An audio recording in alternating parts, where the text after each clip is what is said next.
Durante o verão na Ibéria, você tem que procurar água. Não é fácil de encontrar. É escassa, ou pertence a outra pessoa, ou simplesmente desapareceu. Tudo se evapora.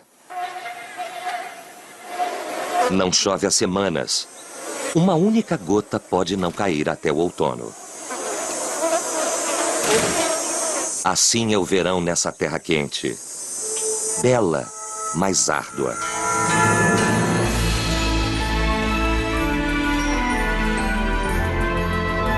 Ibéria Selvagem.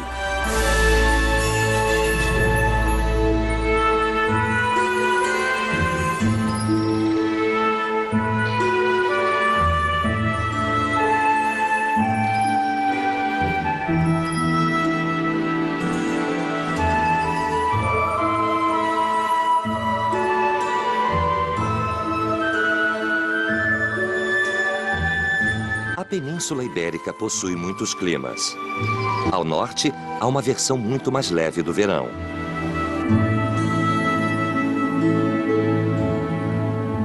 É uma faixa de terra entre as montanhas e o mar, que se parece com a Irlanda. Embora aqui haja cobras, e não haja cobras na Ilha Esmeralda. Também há ursos.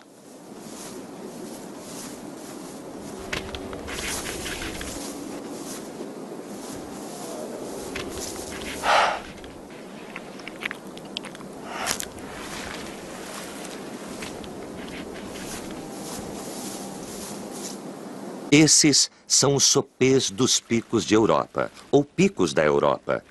Primeiro parque nacional da Espanha e um dos locais mais belos do mundo.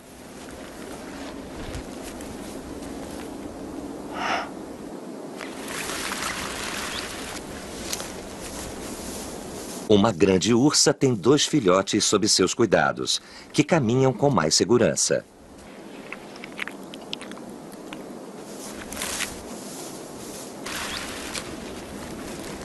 Às vezes, eles ainda tropeçam, mas o perigo de levar um tombo passou quase completamente.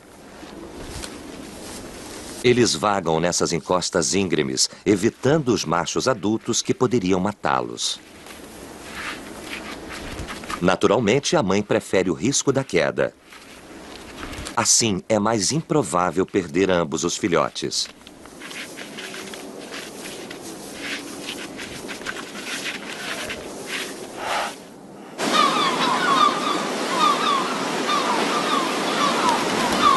Junto ao mar, perto das praias, a temperatura é agradável. É a época em que os ovos das gaivotas de patas amarelas começam a eclodir. É um nascimento não sincronizado. Pode haver diferença de até 1 mês de idade entre os filhotes. Aqueles que nascem na melhor época de cada temporada serão os escolhidos para reproduzir no próximo ano. A menos que eles sejam devorados. As gaivotas se reproduzem em gigantescas colônias, contendo dezenas de milhares de indivíduos. E as presas mais abundantes e mais próximas são outros filhotes de gaivotas. É preciso estar muito atento ao vizinho.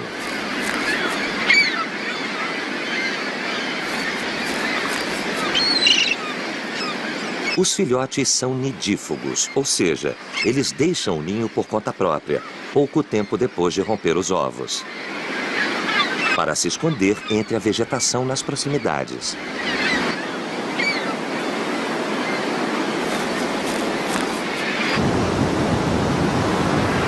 Um dos pais fica de olho na área para evitar canibalismo.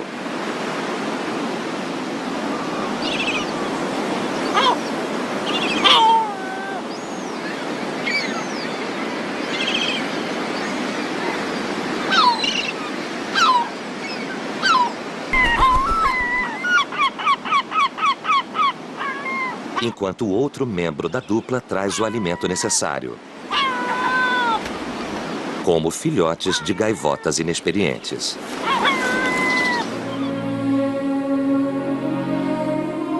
No verão, o principal objetivo é criar o que nasceu na primavera. Ao contrário dos insetos, talvez apenas 10% dos filhotes sobrevivam à estação. Menos de 5 ou 6 minutos de voo da imensa cidade de Madrid fica El Mundo del Palo. Cerca de 16 mil hectares de floresta de carvalho densa e rica como nenhuma outra. É um ecossistema bem preservado e privilegiado, onde prospera a extremamente rara águia imperial.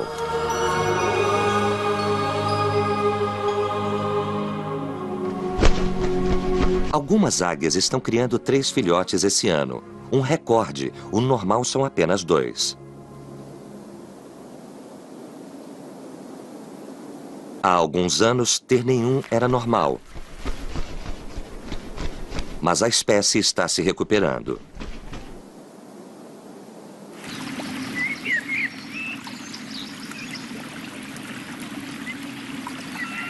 Em outras florestas, entre Madrid e Extremadura, fica uma das maiores colônias de abutre negro do mundo.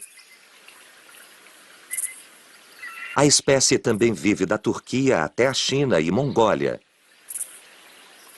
Calcula-se que existe cerca de 7 mil pares em reprodução em todo o mundo, e 2 mil deles vivem aqui, na Ibéria. Os filhotes já cresceram nessa estação. Muitos deixaram os ninhos, mas esse não. Ele se recusa. Ele é maior do que os pais. Ele não quer admitir que sua infância acabou.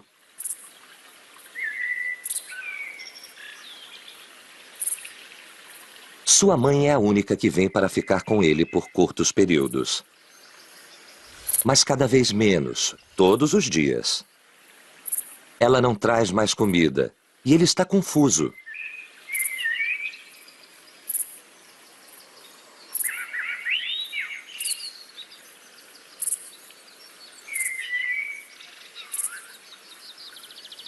Ele não consegue compreender por que eles pararam de repente de alimentá-lo. É uma estratégia. O abutre negro incuba seus ovos por quase 2 meses e cria os filhotes após o nascimento durante mais 3 meses. É um dos períodos de criação mais longo no mundo das aves. Parte do inverno, a primavera inteira e um pouco do verão são gastos em um local exposto, ao qual eles devem retornar várias vezes ao dia. É muito estressante. Por outro lado, distante de todo esse esforço, o filhote se sente muito confortável na sua plataforma e nada irá forçá-lo a sair.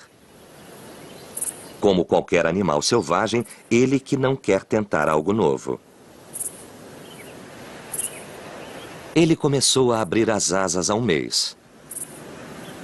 O vento impulsiona os instintos dele. Ele é capaz de levantar voo, mas não sabe.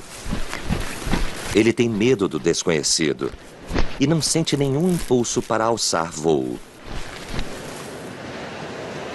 Sua mãe chegou com o bico vazio nos últimos 4 dias. Ela espera que a fome o estimule. Ela só tem que esperar um pouco mais para o vento soprar com mais força. E ele conseguirá voar.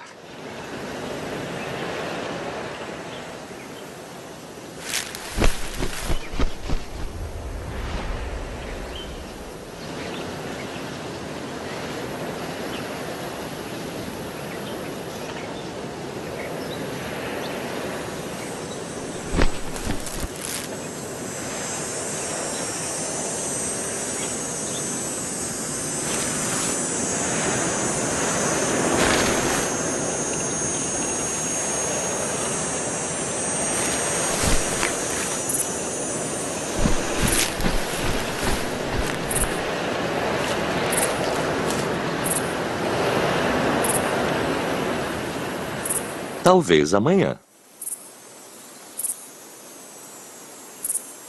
O calor está se tornando mais intenso, sobretudo na parte sul da península.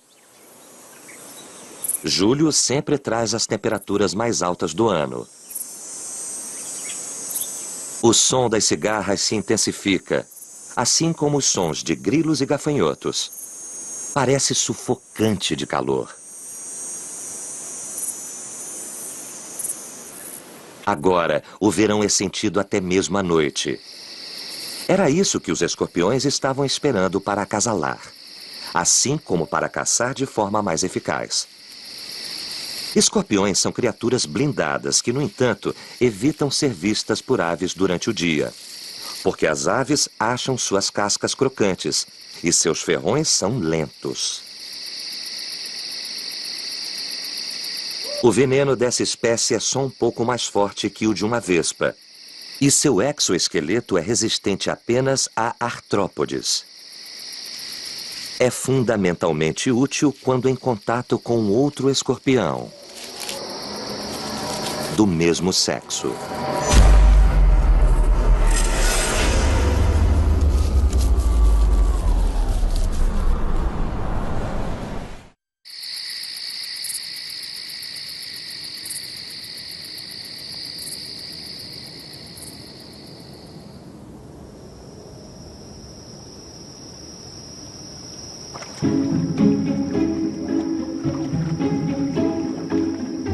Só perto da água as coisas são confortáveis nesses dias.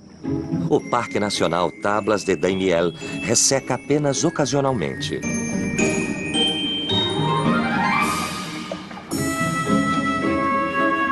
Ele é alimentado por um enorme aquífero subterrâneo que resistiu à terrível seca que durou décadas, apesar de sua água ter sido muito explorada por seres humanos.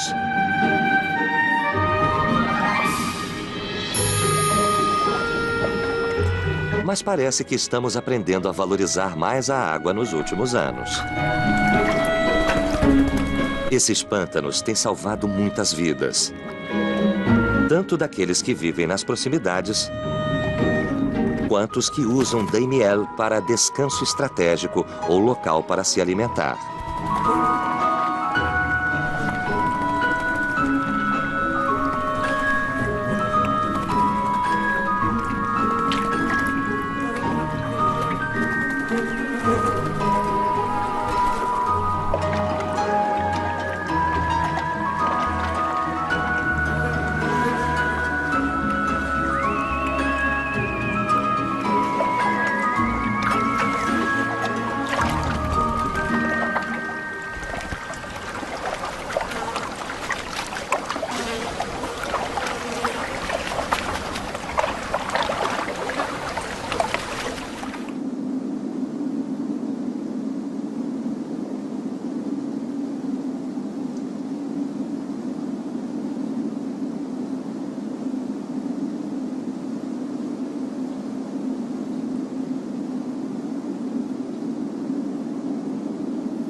Essas são as águas mais frias da Ibéria, junto com as dos lagos dos Pirineus.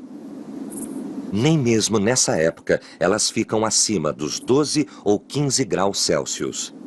Essas são as condições dos ecossistemas no alto das montanhas. Mesmo assim, durante essa época, as águas atraem salamandras para dar à luz. Essa espécie anfíbia é um caso excepcional na natureza. Ela pode se reproduzir através de ovoviparidade ou viviparidade. Nesse caso, cerca de 40 filhotes nascem num saco, na sua fase juvenil. Essa é de ovoviparidade.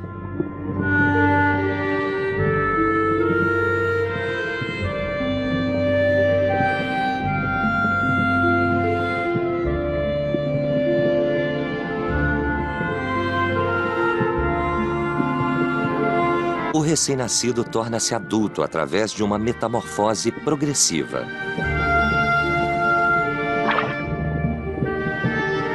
As guelras desaparecerão gradualmente, a pele ficará mais espessa e ganhará cor. Finalmente, ele irá emergir da terra na primavera, uma criatura totalmente nova.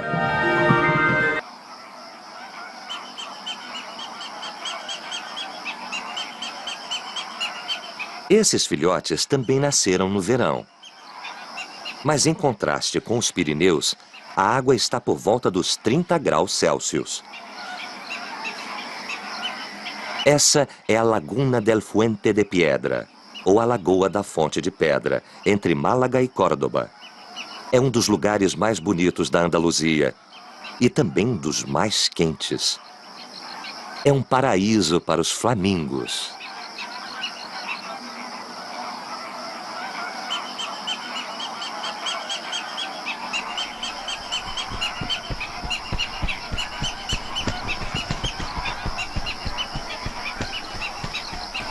Esse é o pássaro que emprestou seu nome espanhol, flamenco, ao estilo de música e dança da região. Ele bate os pés quando come, dança quando corteja e quando anda, sua elegância é sem dúvida puro flamenco.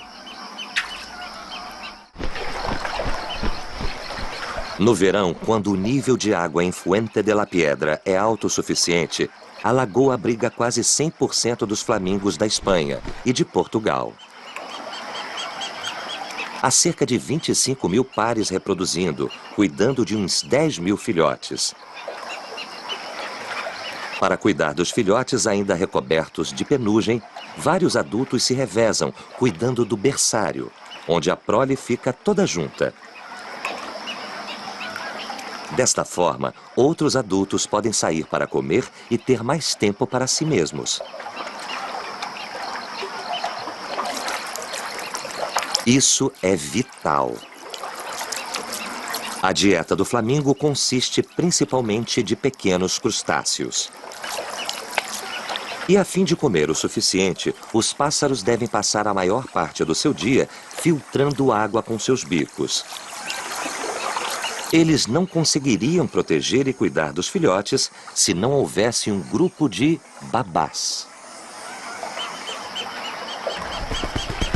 Quando a mãe ou o pai retorna com seu papo cheio, eles dão aos filhotes um mingau especial, que irá ajudá-los a crescer rapidamente. O tom cinzento da sua plumagem imatura levará 2 anos para adquirir tons de rosa e vermelho. Ele deve comer os pequenos crustáceos por conta própria, para assumir a cor avermelhada. Uma nova geração nascerá do cinza.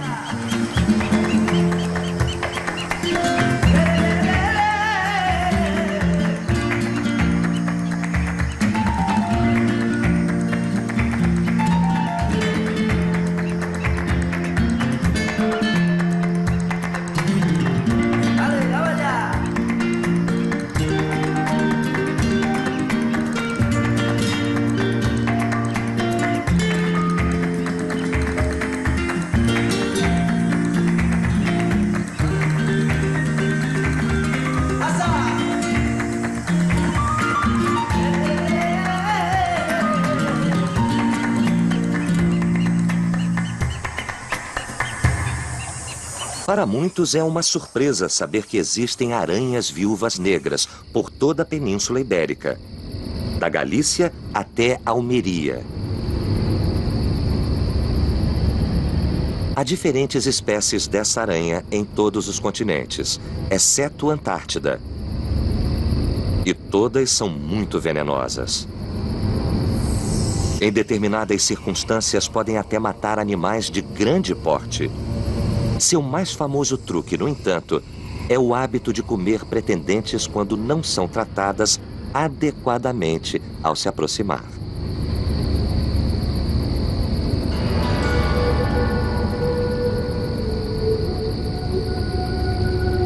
Os machos têm que entrar na teia da fêmea. A tática do macho nessa espécie, Latrodectus tredecingutatus, é cortar e devorar parte da seda da fêmea para construir seus próprios caminhos. A ideia é tornar mais fácil a fuga, se ela não quiser nada com ele. E caso ela o persiga, não reconhecerá sua própria casa. Agora, ele acredita que pode fazer a tentativa.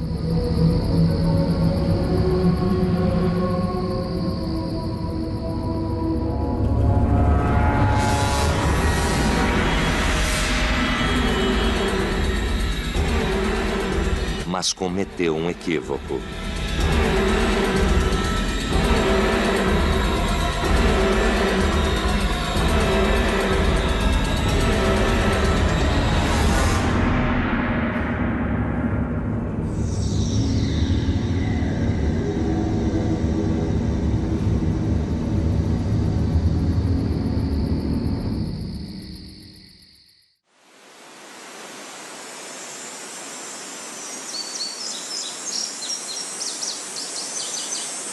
Algumas formações geológicas também parecem equívocos.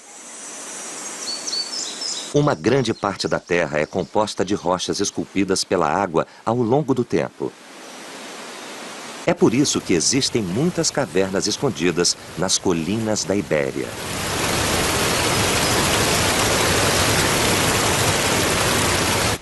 Algumas, como Altamira, Tito Bustilho ou Atapuerca, foram usadas por seres humanos por dezenas de milhares de anos. Outras têm aberturas tão difíceis de alcançar que só podem ser acessadas voando.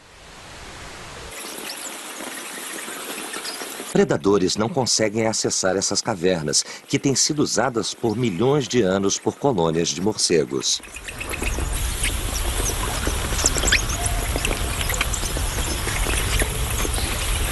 Aqui, pelo menos, várias espécies vivem juntas, incluindo o morcego orelhudo, morcego de ferradura e o morcego focinho de porco.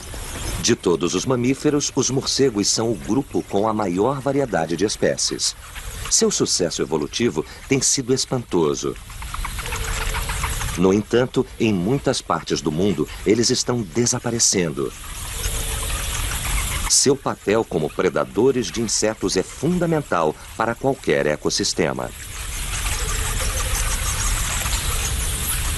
Na Espanha e em Portugal, esses santuários de cavernas, onde centenas de milhares de espécimes se agrupam, são cada vez mais raros. Essa caverna pode ser um lugar único que nos dá uma falsa ideia de seus números. Agora é a época que os morcegos se reúnem. O verão é a época de reprodução e o calor é quase imperceptível aqui. Mas lá fora há mais insetos do que nunca. Por isso, tantos filhotes podem ser nutridos. Em agosto, filhotes se agrupam em berçários esperando cada um por suas mães.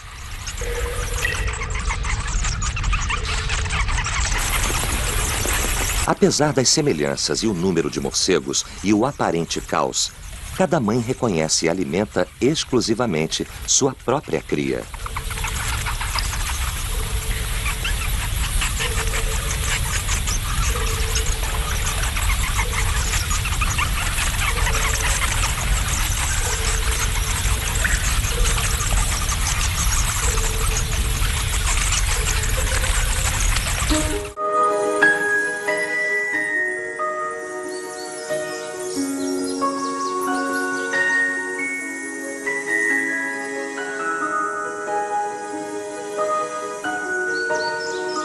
Essas outras formações geológicas, em que é quase impossível caminhar, abrigam uma outra espécie, o Ibex ibérico.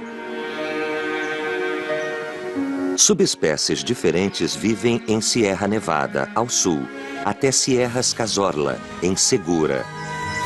Há outra subespécie no leste da Espanha, e havia mais duas subespécies extintas que habitavam Portugal e os Pirineus, o limite norte de distribuição geográfica do Ibex ibérico e que deu nome à espécie, Capra pyrenaica. O Ibex ibérico é uma das 9 espécies de Ibex que existem no planeta, do Himalaia até aqui. Em cada intervalo de montanha, o gênero Ibex assumiu morfologias com traços específicos, chifres maiores ou mais longos ou curvos em formas diferentes, cores de marrom a cinza. Todas essas variedades lutam da mesma forma, dando cabeçadas.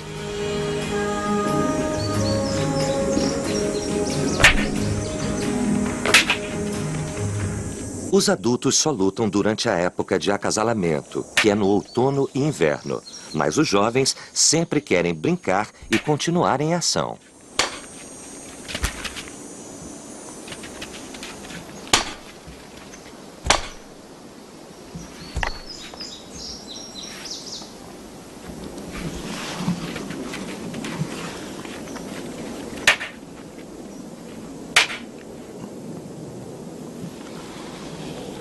Essa é a forma de eles se exercitarem, de ficar em forma e conhecer uns aos outros para quando as coisas ficarem sérias.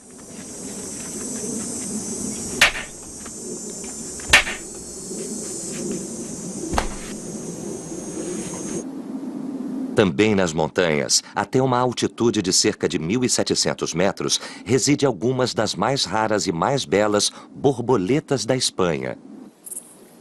A Actia isabelli. Elas existem em pequenos grupos na França, mas a maior população se encontra nos Pirineus. Acima de tudo, nos Pirineus Orientais, na Catalunha.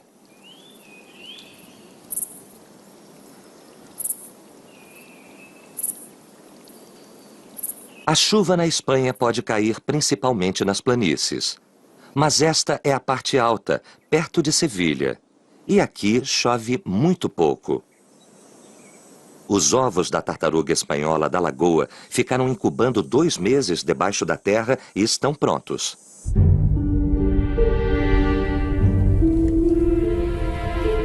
Cinco filhotes estão prontos para literalmente romper as cascas e nascer. O processo levará alguns dias. Não é fácil rasgar o revestimento que lembra pergaminho, que recobre a casca.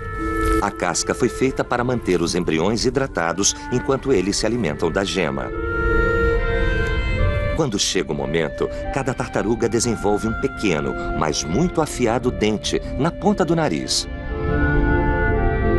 Com isso, elas empurram e cortam, enquanto suas próprias carapaças endurecem. É um processo lento e muito delicado, mas não é o fim de seu confinamento. Elas estão apenas a alguns centímetros da superfície, mas o solo está duro como rocha, devido ao calor e seca. As pequenas tartarugas não podem emergir ainda.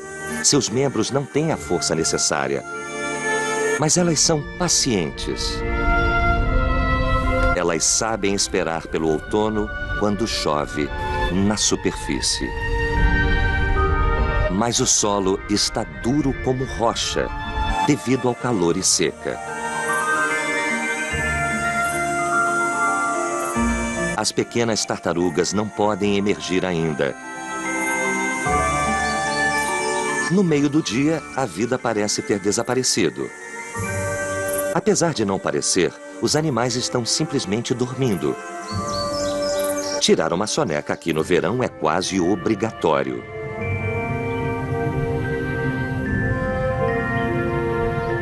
Predadores escondidos do sol e suas presas esperam por menos luz e mais possibilidades.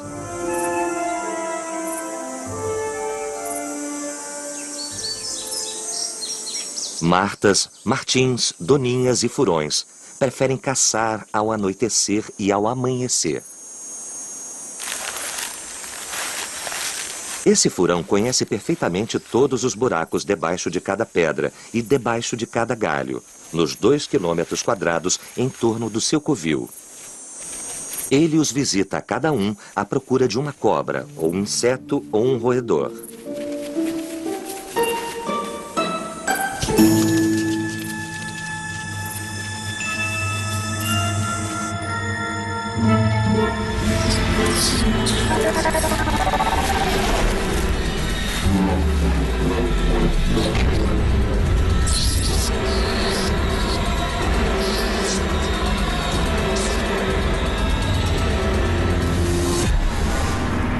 Mustelídeos ajudam para garantir que os roedores não se tornem uma infestação, que deixaria a zona rural em desequilíbrio.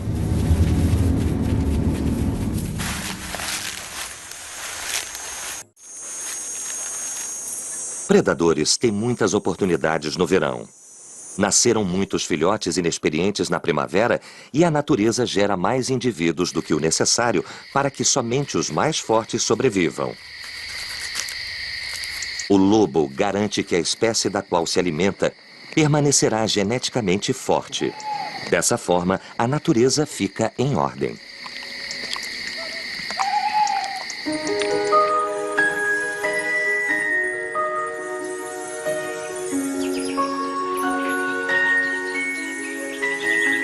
Aqui estamos, testemunhando um novo amanhecer para o lobo ibérico. Os lobos foram levados à beira da extinção pelos seres humanos. As espécies desapareceram de grande parte da Espanha e Portugal.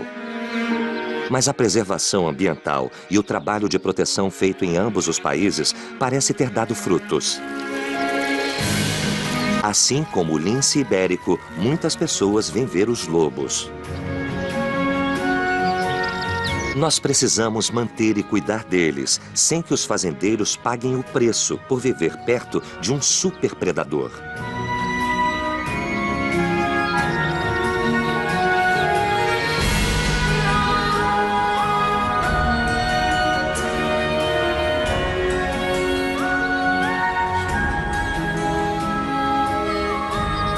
As coisas nunca são fáceis na natureza. E o calor deixa as coisas mais complicadas.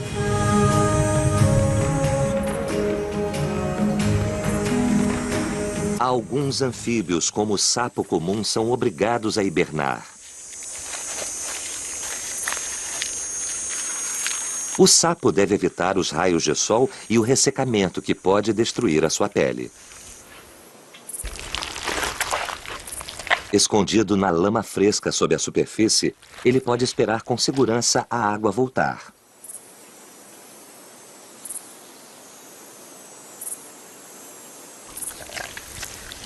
A água desapareceu em muitos lugares. Mesmo nos pântanos de Doñana e Daimiel, o solo resseca e racha.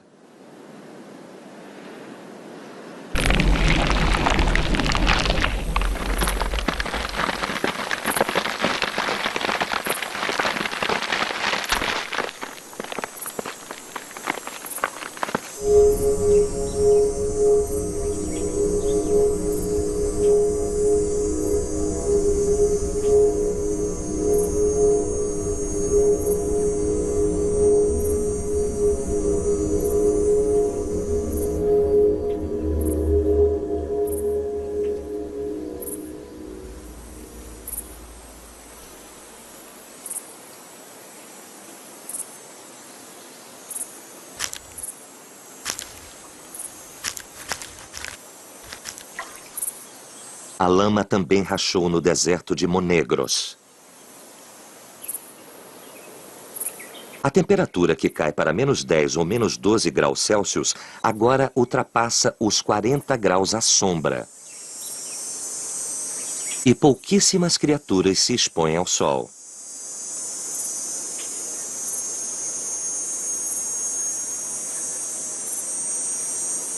O ar está tão seco quanto o solo, que é literalmente abrasador. Mas no deserto em Aragón, muitas espécies adoram o calor. Essas moscas vermelhas gigantes adoram o calor e se reproduzem sob o sol de verão. Elas ficam paradas, e assim não há risco de desidratação. A essas temperaturas, até as cotovias e os chascos do monte ficam escondidos. Talvez por isso os gafanhotos também decidiram que essa é uma boa hora para acasalar. Essas terras duras e secas são parte de um dos maiores desertos na Europa. O Bardenas Reales em Navarra é outro grande deserto.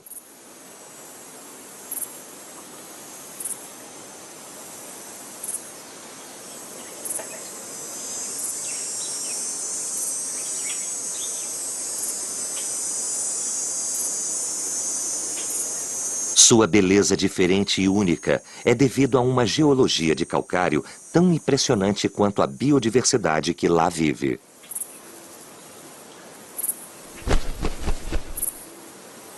Nesses habitats muito especiais, há vários artrópodes com adaptações, como a centopeia.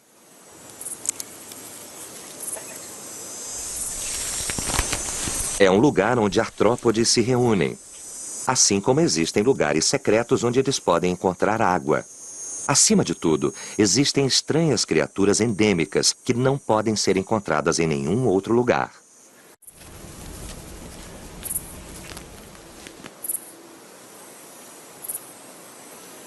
Bardenas também é o terreno ideal para encontrar cobras.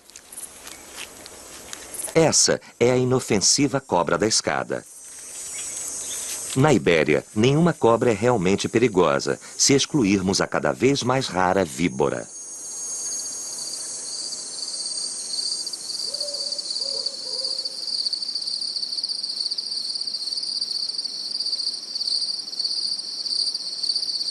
As pupilas da víbora são verticais, enquanto todas as outras cobras da península têm pupilas redondas, tornando a víbora inconfundível. Além disso, é a única serpente aqui que não põe ovos. Víboras costumam nascer à noite durante todo o fim do verão. A mãe se oculta durante essa difícil passagem, quase sem ser vista, e dá à luz a 5 ou 6 filhotes. Normalmente, eles emergem envelopados em uma bolsa amniótica, que rompe alguns minutos depois, perfeitamente capazes de se defender e usar seu veneno para caçar. Por isso, a mãe os abandona quase que imediatamente.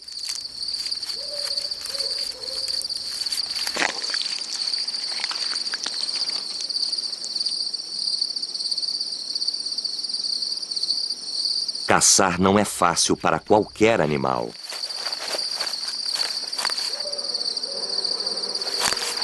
Vítimas e predadores estão imersos numa competição igual, onde o vencedor é aquele que é visto o mínimo e é capaz de ver em primeiro lugar tanto sua presa quanto a criatura a caçá-lo.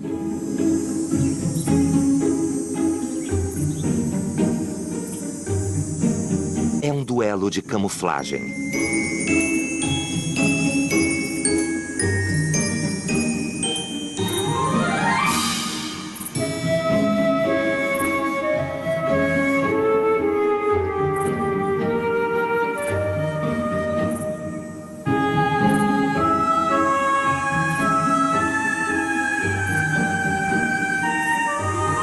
Na competição de hoje, o camaleão perdeu. Ele é um mestre, mas o louva-a-Deus o viu primeiro. E permanecendo parado, sumiu da vista do camaleão, tornando-se mais um galho.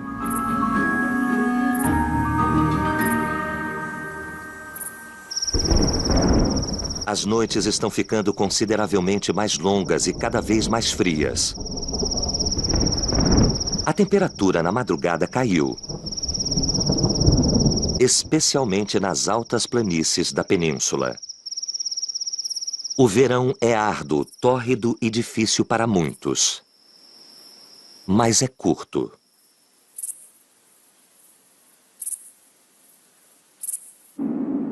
O sol perdeu muito de sua força.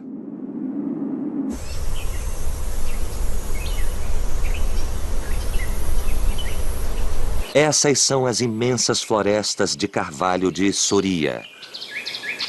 Talvez a mais escassamente povoada e selvagem da região da Península Ibérica.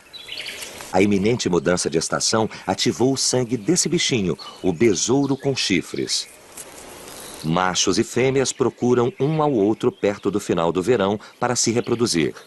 No início, apenas os machos aparecem, demonstrando claramente a sua bravura.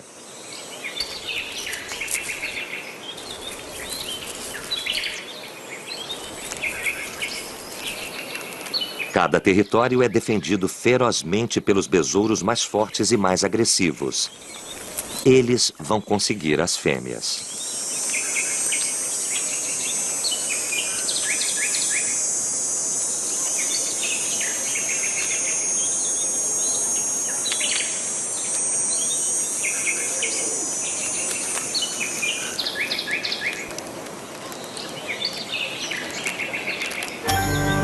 Hoje é a última tarde de verão, quando os besouros voadores tentam deixar de ser uma espécie em extinção.